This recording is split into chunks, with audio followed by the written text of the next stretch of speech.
Oops, bago tayo mag-continue, ayan, mega love shout out sa ating ama ng Kalingap, Kuya Bal Santos Matubang, Kalingap Rab, Ate Edna Vlogs at Ruel of Malalag.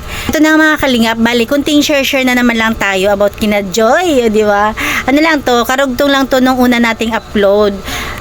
Kung gusto niyo mapanood to ng buo, ayan, punta tayo kay Kalingap Rab at doon talaga is mas malinaw, walang yaw-yaw, di ba? At saka wag niyo skip yung ads, yun na lang yung tulong natin sa Kalingap Rab. Sa papanoorin natin ito, meron tayong kapupulutang aral, o di ba? Kaya ito, bago yan, intro, pasok.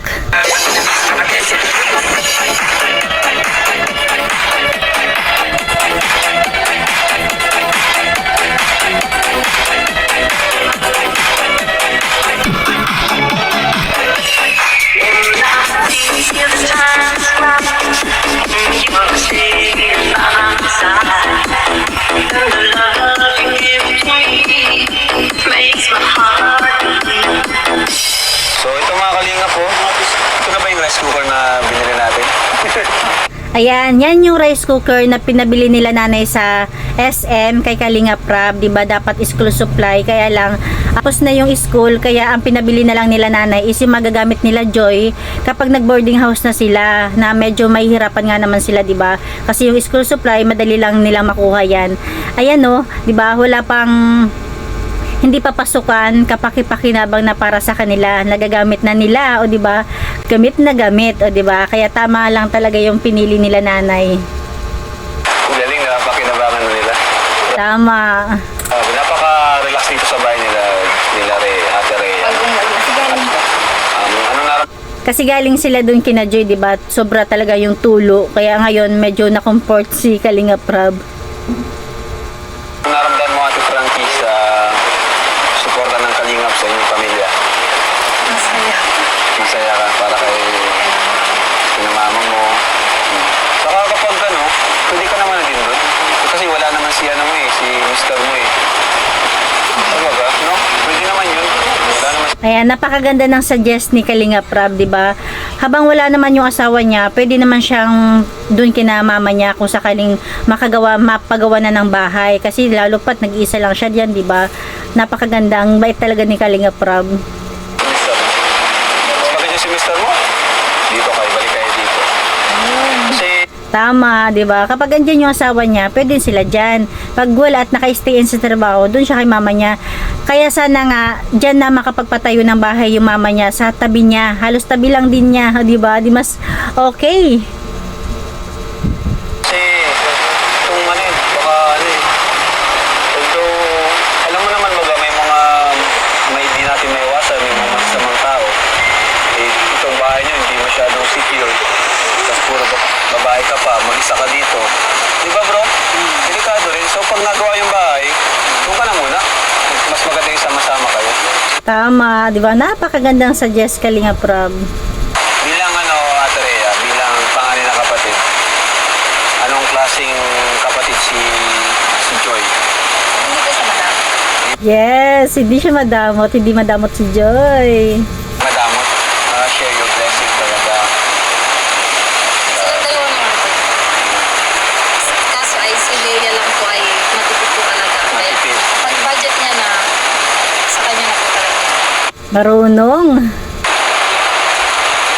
Oo nga, si Joy, nilibre ng Pampariban Nagal City. Leia. Oh, nung awarding nila, 'di ba? Dapat pupunta si Joy doon sa school sa Daet. Kaya lang ang mahal ng pamasahe. Ipapamasahe nila, binigay niya na lang kay Bunso pampariband. Kasi si Bunso merong recognition day dahil may award din, oh, 'di ba? Si mama mo naman, ano yung pinaka-nagustuhan mo kay mama mo? Nakatangian mo. Ano po, na kahit wala na po siya, nag-share pa rin siya ng kahit sa mga kapitbahay. Seryoso? Wow, 'di ba? Yun yung sikreto ng buhay, na kahit mahirap ka, kahit na wala ka sa sitwasyon na nasa karangyaan, kapag mapagbigay ka, ang blessings malapit din, 'di ba? Kaya tingnan niyo sila nanay, kahit mahirap, kahit halos lahat ng trabaho pinapasukan niya, ang gaganda ng aura nila, 'di ba? Parang ang positive nila, hindi sila yung tipong masilimuot. 'Di ba yung iba kasi kahit naman may kinikita araw-araw, parang ang gulo ng mundo nila. 'Di ba? Sila nanay, tingnan mo kahit mahirap lang yung buhay nila. Parang ang ano nila, kahit sa Terea, si Bunso, si Joy, ang gaganda ng aura nila, mga positive, 'di ba? Kaya yan yung sikreto na kailangan is i-apply natin sa mga buhay natin. Lagi tayong positive. Matuto tayong mag-share ng blessings kasi ang balik niyan is doble. Kulang-wala na siya, nabigay ko At walang-wala na po kami. Minsan po, nakakainis na po na ganun kasi. Bata pa kasi si Rhea, pero kapag sa ngayon, dahil may pamilya na rin siya, matututunan niya rin yan na ang buhay mas magaan kapag marunong ka mag-share. Parang si Papa, ganyan si Papa. Oo. Diba si Kuya Bal, ganyan din. Sinishare. Sa amin man si Papa. Mabuti pa rin naman po yun kasi mas madami pong blessing yung malaki.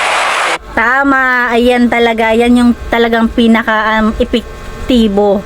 Talagang subok na kahit ako subok ko na talaga yan, na kahit sa kabila ng kahirapan namin, kapag marunong ka mag-share, napakagaan ng buhay, napakagaan ng napasok din ng blessings para sa atin. Oo, ganyan. Pero nakakatuwa yun kasi may blessing na babalik. Saka yung Sobra-sobra pa. natututo din po yung mga kapitbahay namin na kapag kami naman yung nawawala. Oo, di ba? Tama, 'di ba? Kapag maganda pinapakita mo sa tao, maganda rin ipapakita sa iyo. Oo, ngayon, bless kayo ni Lord. Kasi nga, mapagbigay, si mama mo, pagbigay. Tama, 'di ba? Tapos ito pa. Anong masasabi mo, Joy, sa mga vlog namin pag napapanood mo, yung ibang mga beneficiaries na kagaya mo, sina Erica, doon din siya nag-enroll sa ano sa Hope. Si Erica. Eh, 'di ba? Napansin niyo yung ngiti ni Joy? Ang ganda, 'di ba? Walang halong talagang natuwa siya dahil andun si Erica sa in-enrollan niya. 11 na po siya? Kawata, 11. Kasi nagtigil siyang 3 taon na eh. Pero mga 20 na siya.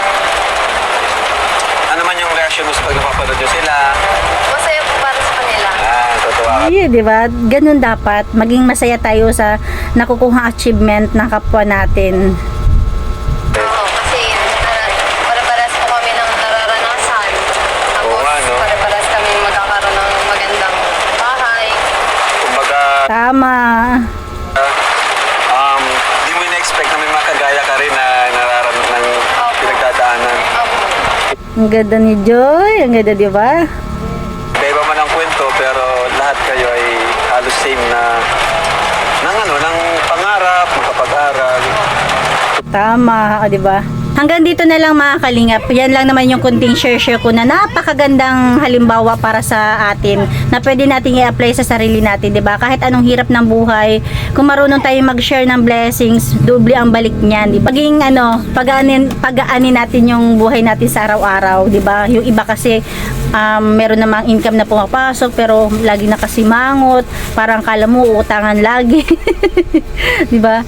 Yan lang mga kamamshi. Thank you for watching and God bless you all. Jesus loves you.